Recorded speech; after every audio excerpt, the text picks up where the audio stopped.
Berikut adalah video singkat mengenai Innovation Awareness, Innovation Ecosystem, and Best Practice Innovation Framework Implementation. Perusahaan yang akan survive bukanlah perusahaan yang paling besar atau perusahaan yang pintar, melainkan perusahaan yang mampu beradaptasi dengan cepat terhadap perubahan-perubahan yang terjadi. Contoh perubahannya adalah perubahan regulasi, kompetisi, dan bahkan customer-nya sendiri pun dapat berubah. Perusahaan yang memiliki kemampuan beradaptasi dengan cepatlah yang akan survive. Sebagai contoh perusahaan Kodak.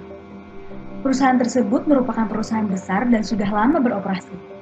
Akan tetapi, karena perusahaan tersebut tidak beradaptasi terhadap perubahan digital, akhirnya perusahaan tersebut tutup. Contoh lainnya adalah perusahaan Nokia. Nokia merupakan perusahaan yang besar dan inovatif. Masa-masa keemasannya adalah sekitar tahun 1980, lalu terus berlanjut 1990, lalu tahun 2000, sampai menjelang tahun 2010. Banyak varian handphone yang dirilis oleh perusahaan tersebut. Bahkan segmentasi pasarnya pun beragam. Mulai dari handphone yang sederhana dan murah dengan kisaran harga di bawah 1 juta rupiah, sampai dengan handphone yang mahal yang digunakan di daerah pedalaman yang sinyalnya masih kuat. Biasa digunakan oleh teknisi-teknisi.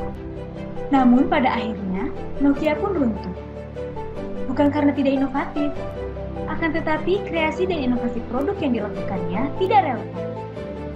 Ketika semua beralih ke smartphone, Nokia masih menggunakan pola teknologi handphone yang lama, sehingga perusahaan tersebut akhirnya runtuh. Beberapa tahun kemudian, perusahaan ini mencoba untuk bangkit kembali dengan merilis smartphone. Akan tetapi, hal yang dilakukannya sudah terlambat. Karena perusahaan pesaing Nokia dahulu yang lebih kecil daripada Nokia, sekarang sudah menjadi perusahaan besar mengalahkan Nokia. Hal ini merupakan contoh bahwa perusahaan besar pun dapat tutup bukan karena tidak inovatif, melainkan tidak relevan. Berikut adalah S-curve untuk produk life cycle. Terdapat sumbu X dan sumbu Y. Pada sumbu X terdapat version and time, artinya versi dari suatu produk dan waktu yang dibutuhkan oleh sebuah produk sampai dia ke maturity atau decline. Dan pada sumbu Y terdapat revenue and product. Bagaimana produk tersebut mengenerate revenue untuk perusahaan. Semua produk atau services akan mengalami fase awal atau early adoption.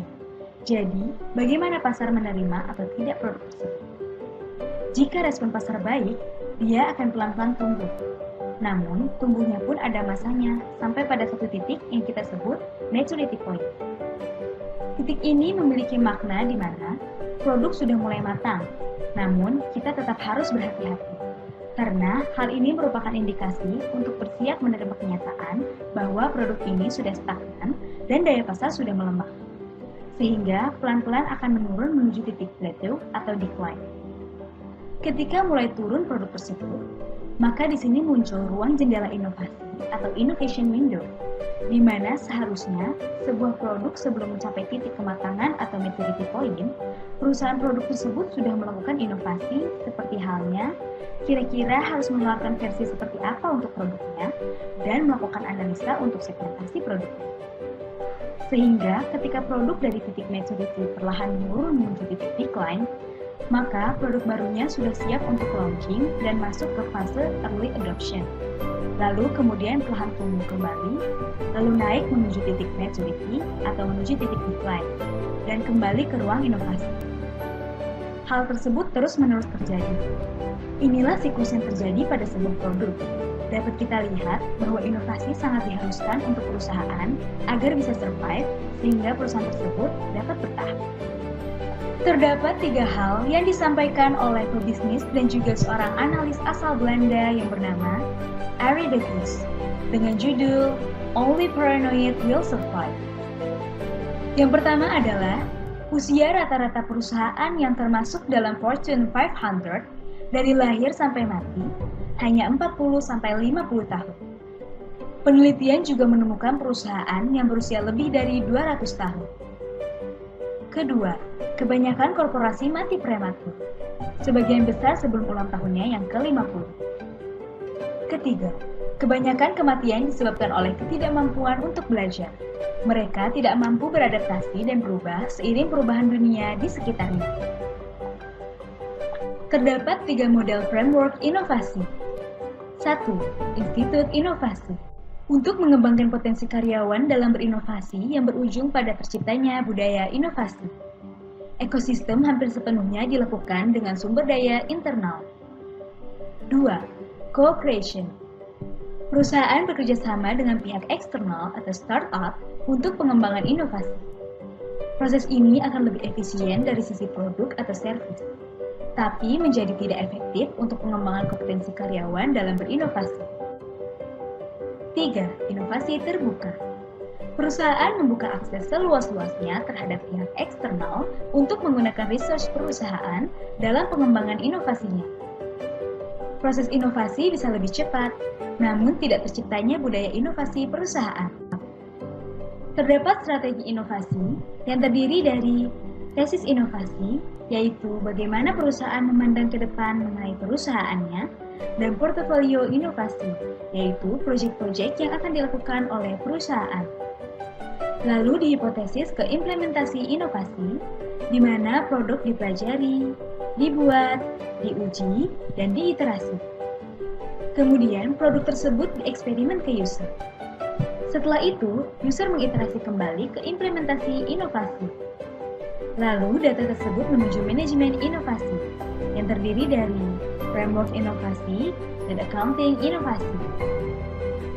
Accounting inovasi di sini yaitu pencatatan segala jenis aktivitas yang dilakukan selama eksekusi inovasi.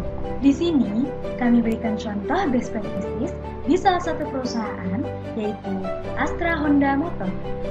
Pada perusahaan ini, terdapat 5 company value, yaitu focus on customers, respect others, teamwork, innovation, dan integrity. Kita akan fokus pada inovasi.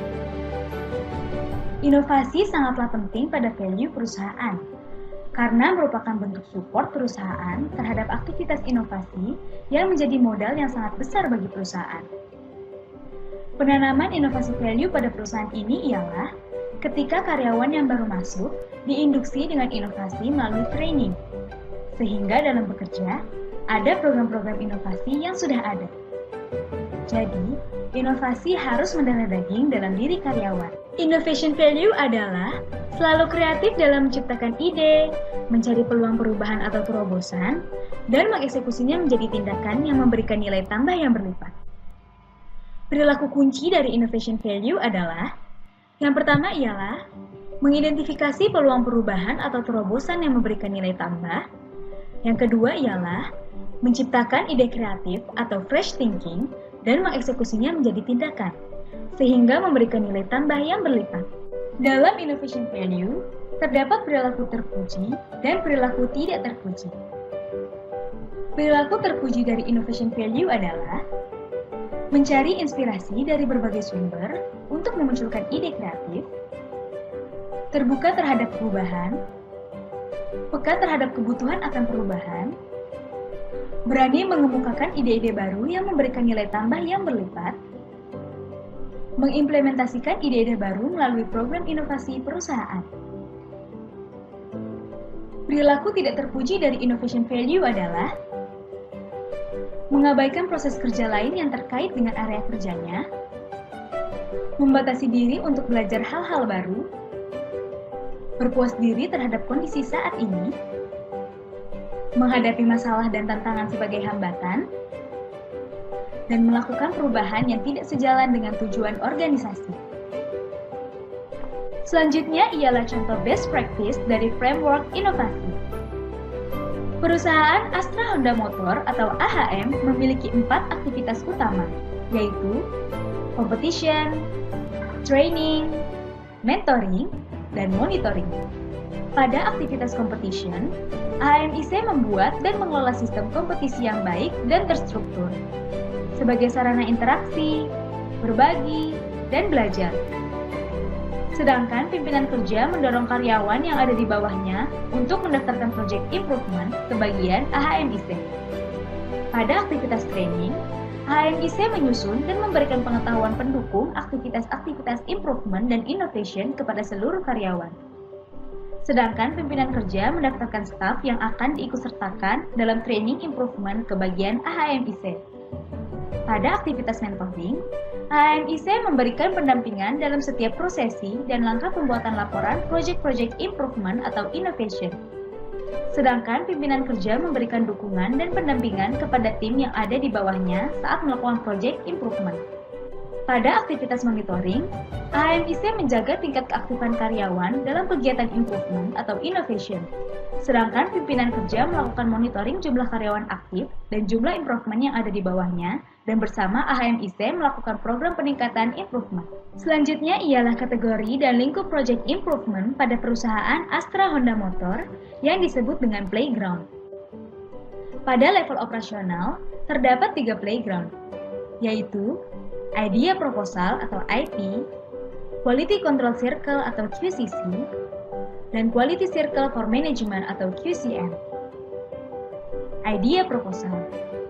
IP merupakan proyek individu untuk golongan 1-3, yaitu operator, fokus pada perbaikan di area kerja sendiri, mengutamakan ide original dan spesifik. Fasilitatornya adalah golongan 4, yaitu kepala seksi, leadernya individu dan tidak memiliki member. Lalu Quality Control Circle. QCC merupakan tim project golongan 1-3. Tema perbaikan lintas bagian di level departemen. Validasi project berdasarkan teamwork, ide perbaikan, dan performance result. Fasilitatornya adalah golongan 4. Leadernya golongan 3, dan membernya golongan 1-3. Selanjutnya, Quality Circle for Management. QCM merupakan tim project golongan 4. Tema perbaikan lintas bagian di level divisi. Validasi project berdasarkan teamwork, ide perbaikan, dan performance result. Fasilitatornya adalah golongan 5, yaitu Manager Up, leadernya golongan 4, dan membernya golongan 3-4. Sekian dan terima kasih.